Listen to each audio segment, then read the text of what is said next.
the frontal lobes, when they're functioning normally, they enable us to encode an experience in context, in sequence.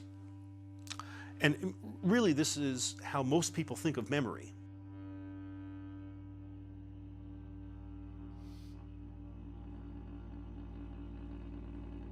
When I first joined the fire brigade about 10 years ago, I knew a really old guy. He was about to retire.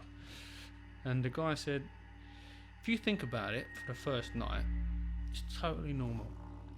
If you think about it for the second night, that's all right too. But if you think about it for the third night, you're in the wrong job.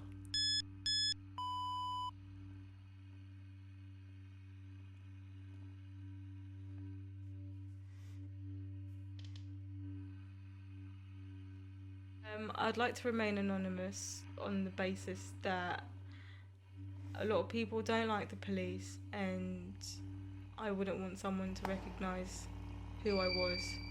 And some of my family and friends don't know I'm a police officer. And that's the best way to keep it sometimes. Yeah.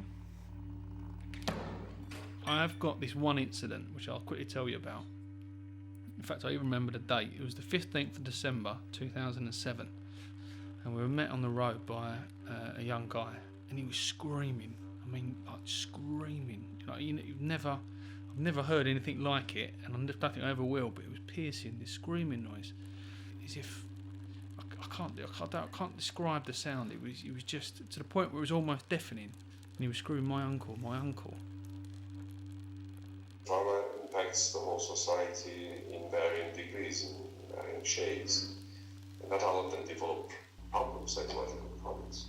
But it has some impact on their thinking, outlook, on their perception of the world.